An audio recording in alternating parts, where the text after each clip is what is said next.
어느 믿음 좋은 집사님 가정이 있었습니다.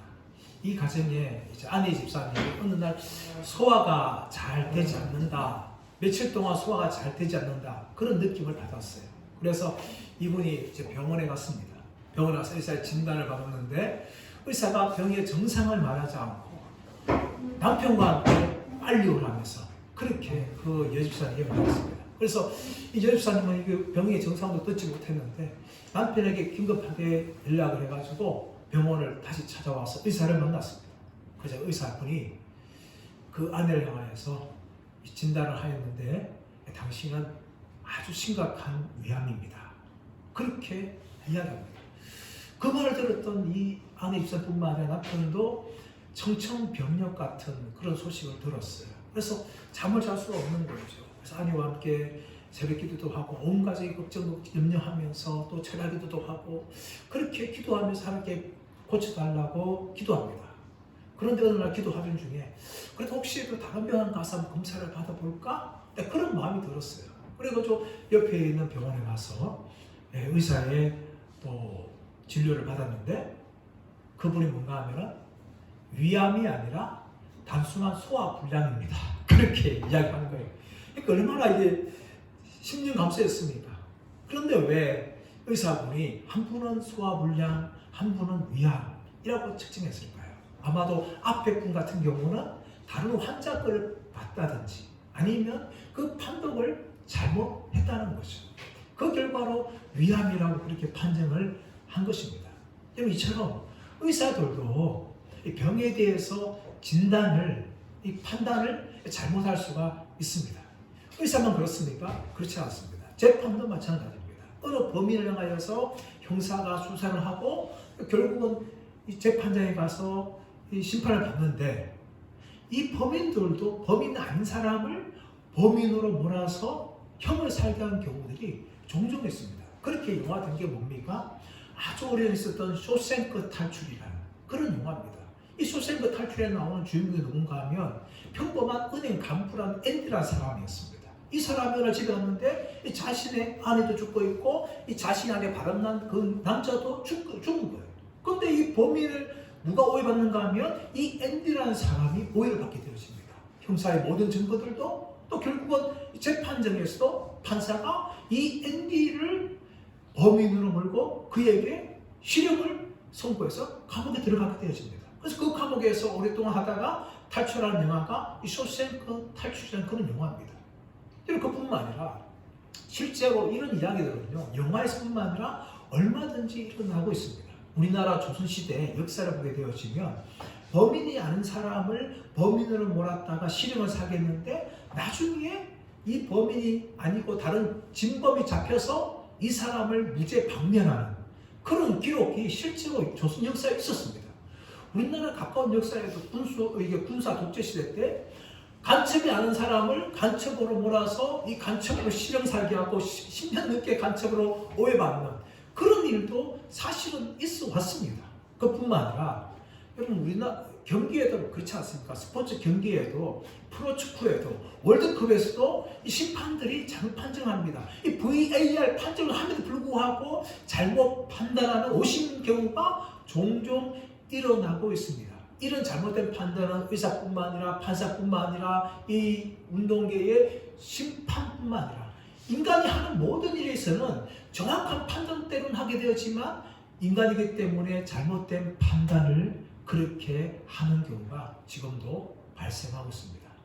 여러분 인간은 이렇습니다. 하지만 하나님의 판단은 정확합니다.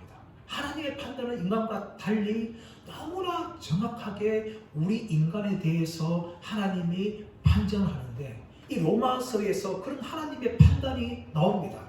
이제 우리가 읽었던 이 본문 말씀은 본문이 시작합니다. 우리 지난번까지 로마서 서론을 끝이 났어요. 이제 근데 1장 18절부터 이제 로마서의 본문이 들어가게 되어지는데 1장 18절부터 3장 20절까지는 우리 인간, 이 죄 있는 인간에 대한 하나님의 정확한 판단, 하나님의 정확한 심판이 1장 18절부터 3장 20절까지 나옵니다. 우리가 읽었던 이 본문은요, 하나님께서 우리 인간을 어떻게 판단하시는지, 어떻게 정죄하시는지에 대한 일부분을 이야기하고 있습니다. 18절 말씀을 다시 읽어볼까요? 18절 시작. 하나님의 진노가 불의로 진리를 막는 사람들의 모든 경건하지 않음과 불의에 대하여 하늘로부터 나타나나니. 사도 바울은 이 복음의 풍성함을 말하기 전에 무엇보다 이 하나님의 진노에 대해서 이야기합니다. 여러분, 진노가 뭡니까? 어떤 손해보는 일이나 또 모욕을 당할 때 느끼는 불쾌한 강한 적대 감정, 이것이 진노예요. 진노. 그런데 오늘 성경은 하나님께서 진노하시는 분이다 라고 소개합니다. 대부분 우리는 하나님은 사랑의 하나님이고 은혜의 하나님이다. 어떤 사람은 구약에 나오는 하나님은 진노하시고 심판하는 하나님이지만 신약에 나오는 하나님은 사랑과 은혜의 하나님이다. 이렇게 그 하나님에 대해서 말하는 분들이 있습니다. 여러분, 이것은요, 하나님에 대한 오해이며 착각입니다. 편견입니다.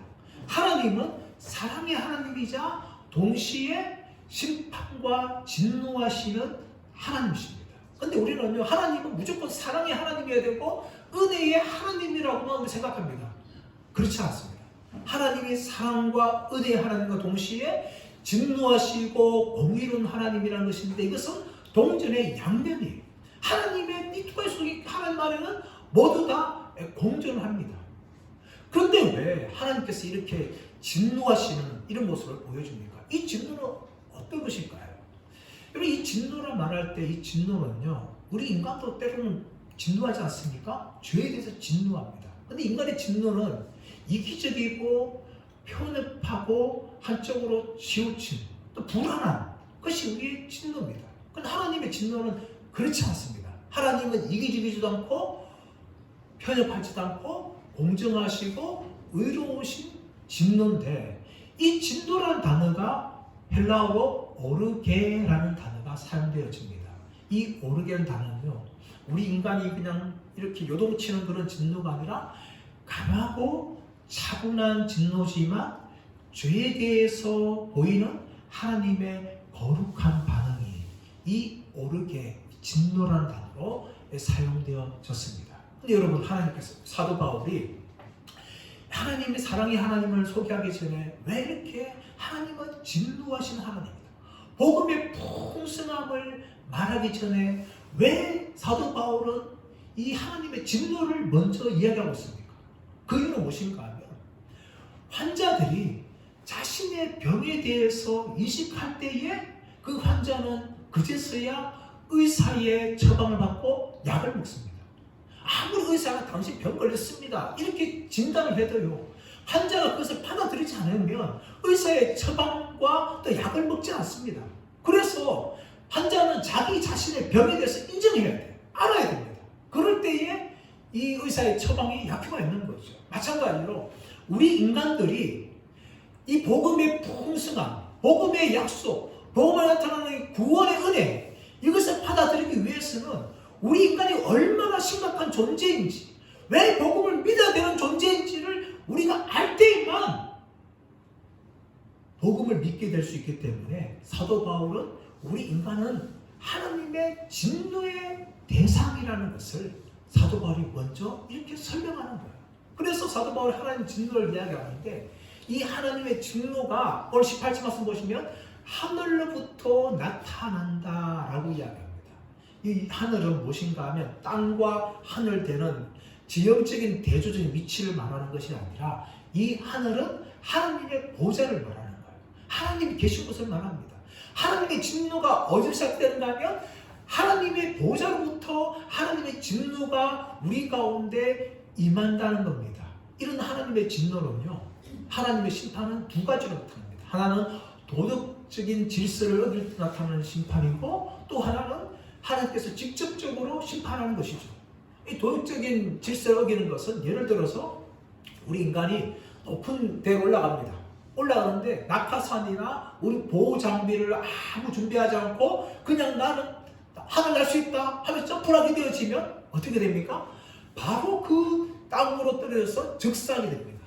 이 도덕적인 질서가 있는 거죠. 또 법도 마찬가지지 않습니까? 운전하게 되어지는데 자기가 주어진 주행 차선만 가야 되는데 이 중앙 차선 넘어서 다른 차 역주행하게 되어지면 마주오는 차와 충돌하게 되었습니다. 이러면 도덕적인 질서를 위배할 때 당하는 심판이죠.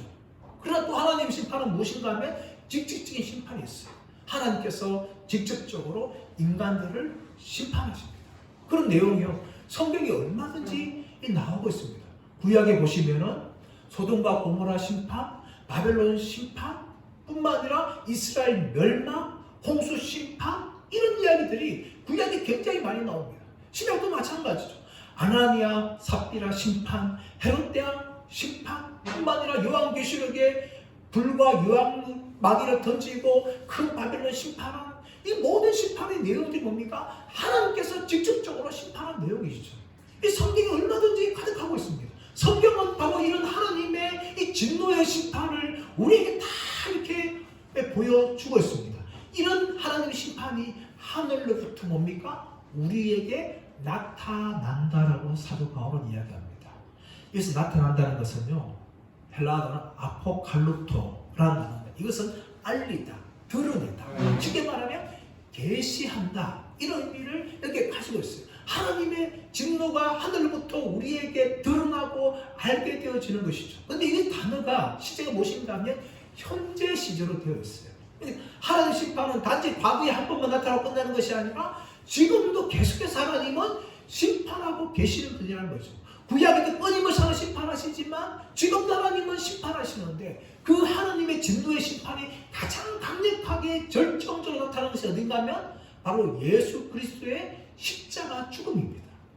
하나님의 가장 강력한 심판은요, 예수님이 십자가에 달렸을 때에 그 예수님을 향하여 쏟아졌습니다. 왜 그렇습니까? 예수님이 우리의 죄를 짊어지고 그 십자가에 달렸기 때문입니다. 그러므로 하나님께서는 하나님 얼굴을 3시간 동안 돌리셔서 온 땅에 어둠이 가득하게 되었습니다. 그만큼 하나님은 죄를 짊어지신 예수님에 대해서 그렇게 진노하셨어요. 그 하나님의 진노가 십자가에서 가장 강력하게 나타났고, 지금도 계속해서 하나님은 죄에 대해서 진노하시는 분이라고 사도 바울은 이것을 과거 시로 쓰는 것이 아니라 현재 시적으로 하늘부터 나타났다라고 이야기합니다. 그렇다면 여러분, 하나님의 심판이 왜 나타났을까요, 여러분?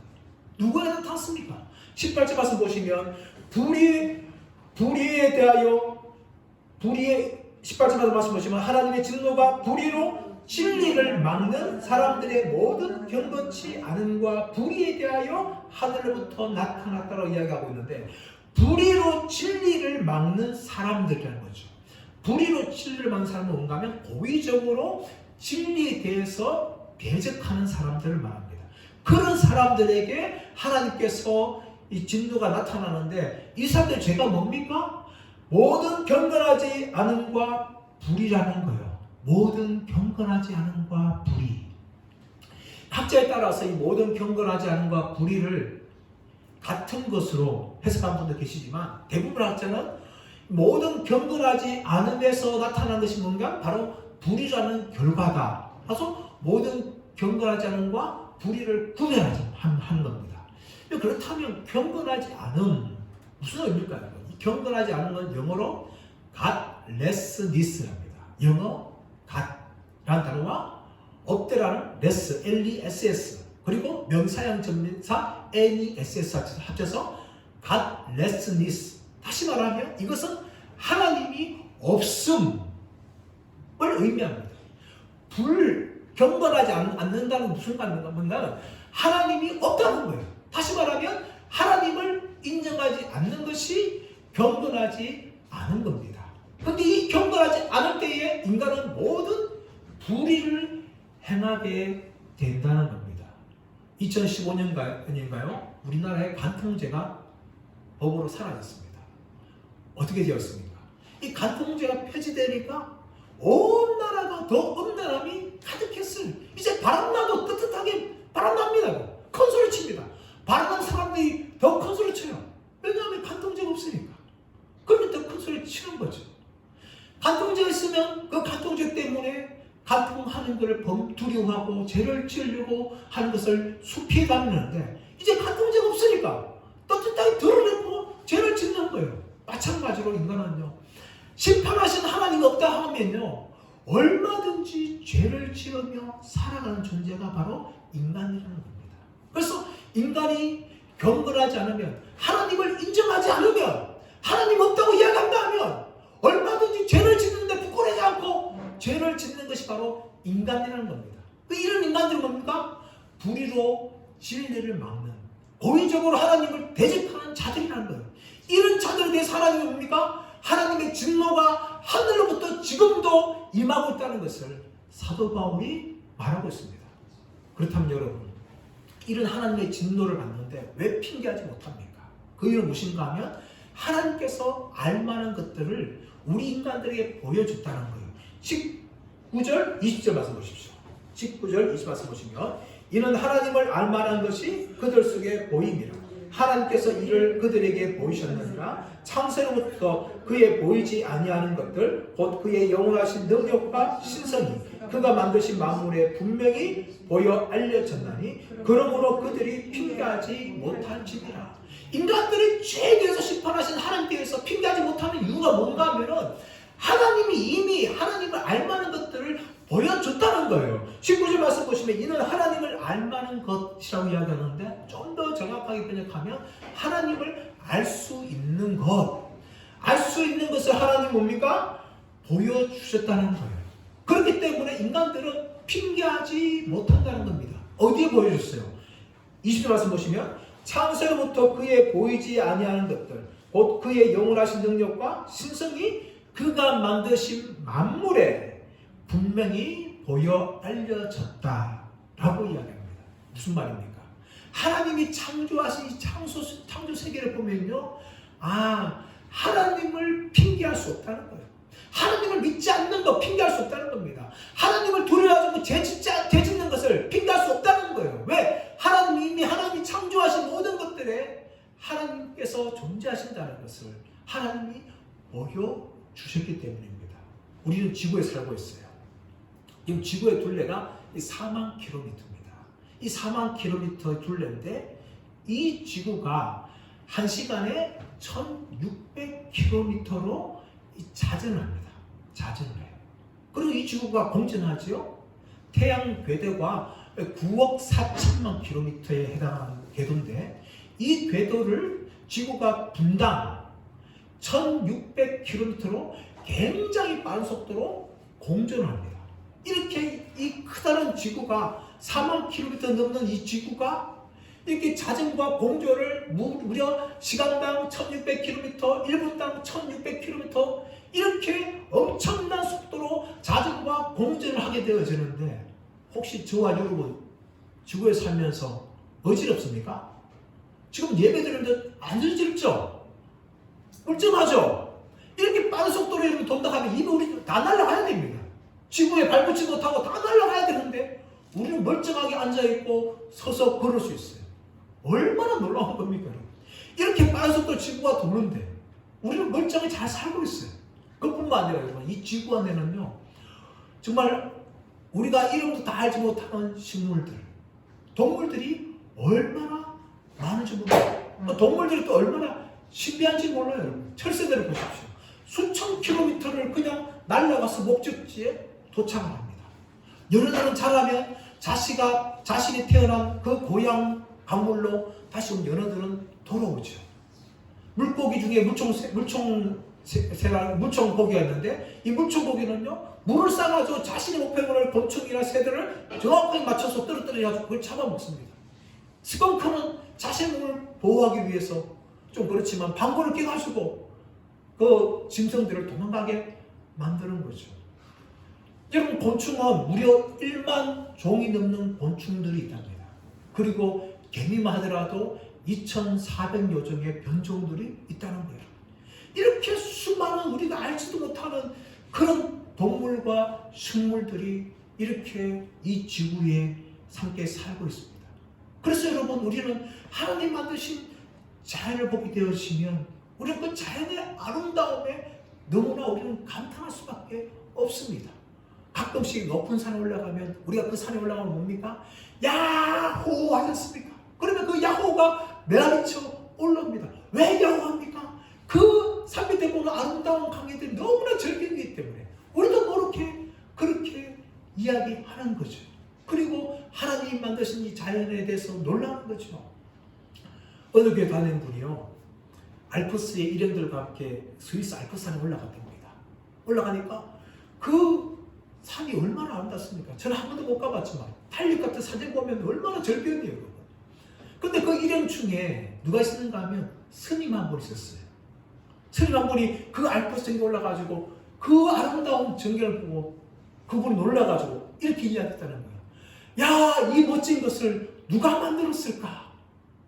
그리고 스님조차도 창조주 하나님이 있다는 것을 인정할 수밖에 없다는 거예요, 여러분.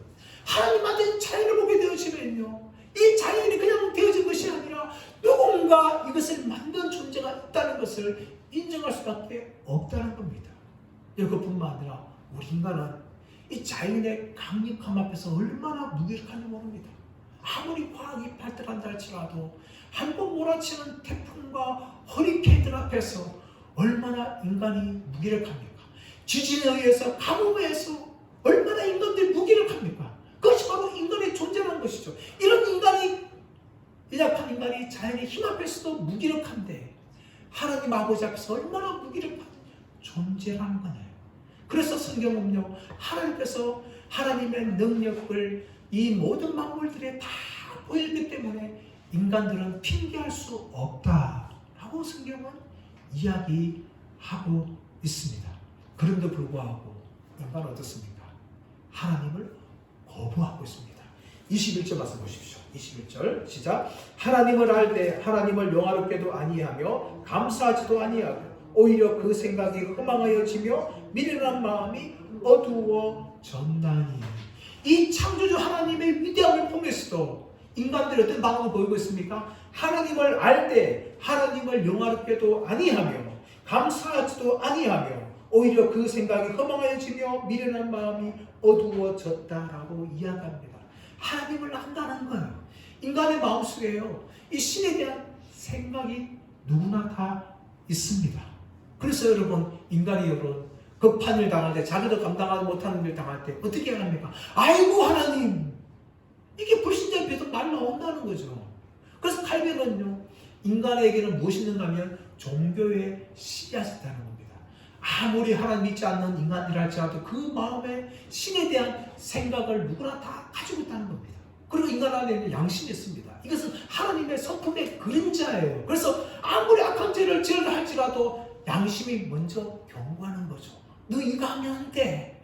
근데 인간은 그 양심을 거부하고 죄를 짓는 그게 불가합니다. 그런 양심 항상 살아서 이거 하지 마, 이건 죄야, 분명히 알려주는 거죠. 하나님이 양심을 통하여 우리에게 말하는데 인간들은 고의적으로 그것을 거부하면서 죄를 짓습니다. 어떻게 죄를 짓습니까? 하나님을 영화롭게 하지 않는다는 겁니다. 인간은 하나님의 영광을 지어졌는데 이 인간이 하나님께 돌려야 될 영광을 돌리지 않는다는 겁니다. 이것이 바로 하나님을 영화롭게 하지 않는 인간의 죄라는 겁니다. 사도 바울은 고린도서 10장 31절 말씀에서 무슨 말합니까? 너희가 무엇을 하든지 먹든지 마시든지 무엇을 하든지 다 하나님의 영광을 위해서 하라 라고 이야기합니다. 다윗은 시편 29편 1절 말씀 보시면 영광과 능력을 여호와께 돌리고 돌릴지어다라고 이야기합니다. 우리 인간이 하나님을 향하여 영광을 돌리는 것을, 하나님 영광을 하는 것은 당연한 일인데 우리 인간은 어떻게 합니까? 고의적으로 하나님께 영광을 돌리지 않습니다. 그리고 더 나아가서 무엇을 합니까? 하나님께 감사하지 않습니다. 우리 인간이 하나님께 감사하는 건요, 너무나 당연한 것입니다. 왜냐하면 하나님 우리 인간에게 모든 것을 주시고 아낌없이 주시는 분이기 때문입니다. 하나님이 천지를 창조하실 때 인간을 언제 창조하시는가 하면 맨 첫날에 창조하신 것이 아니라 맨 마지막 6일째 하나님이 인간을 창조합니다. 하나님이 모든 걸 다 준비하신 후에 인간이 누리고 먹고 마실 수 있는 모든 걸 다 준비한 후에 하나님이 6일째 인간을 창조하십니다. 그리고 지금도 인간이 하나님 창조하신 것을 다 누리며 살아가게 하십니다. 하늘에 햇빛을 주시고 하나님이 비를 주시고 우리가 마실 수 있는 공기를 주십니다. 만약에 하나님 햇빛도 돈 받고 주시고 비도 돈 받고 주시고 공기도 우리가 돈 받고 마실 수 있다면 우리 인간은 누가 살 수 있을까요? 근데 이 값없이 비싼 이 모든 것들을 하나님이 다 우리에게 공짜로 주십니다. 다 우리에게 주시는 것이죠. 근데 인간은 어떻게 합니까? 조금만 어려움이 생기면, 힘든 일이 생기면 불평과 불만하는 것이죠. 특히 우리 구원받은 백성들은 우리는 해야 할 게 무엇인가 하면 하나님께 날마다 범사에 감사해야 됩니다. 왜냐하면 하나님이 이 땅에 안 믿는 사람들 뿐만 아니라 하나님이 태양과 비도 공해주실 뿐만 아니라 우리들에게는 하나님이 가장 좋은 것을 주셨습니다. 그것이 무엇입니까? 바로 예수 그리스도를 통한 구원이라는 선물입니다. 그래서 로마서 8장 32절에서는 자기 아들을 아끼지 아니하시고 우리를 위하여 내어주신 이가 어찌 그 아들과 함께 모든 것을 우리에게 주시지 않겠느냐 라고 말씀하십니다. 하나님이 가장 좋은 것을 우리에게 주셨다면 나머지는 그냥 따라오는 겁니다. 근데 우리는 뭡니까? 이 좋은 것과도 불구하고 조금만 생활이 어렵거나 우리 문제가 생겨지면 얼마나 하나님을 향하여 불평하고 원망한지 모릅니다. 이것은요, 하나님께 감사하지 않는 죄를 범하는 겁니다.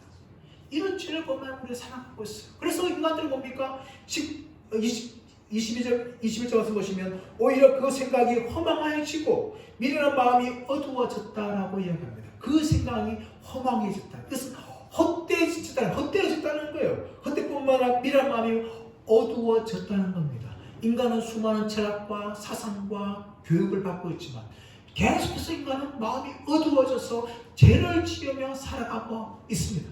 이것이 바로 인간의 모습이라는 것입니다.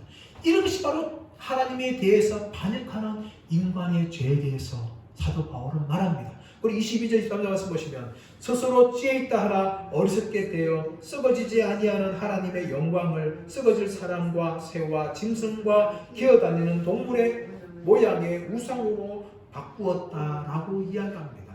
하나님 향해서 고의로 하나님의 진리를 대적한 사람들이 뭡니까? 스스로 지혜 있다 하나 어리석게 됐다는 거예요. 그래서 결과가 뭡니까? 썩어지지 아니하는 하나님의 영광을 썩어질 사람과 새와 짐승과 기어다니는 동물 모양의 우상으로 바꾸었다라고 이야기합니다. 다시 말하면 우상 숭배의 죄를 짓게 된다는 겁니다.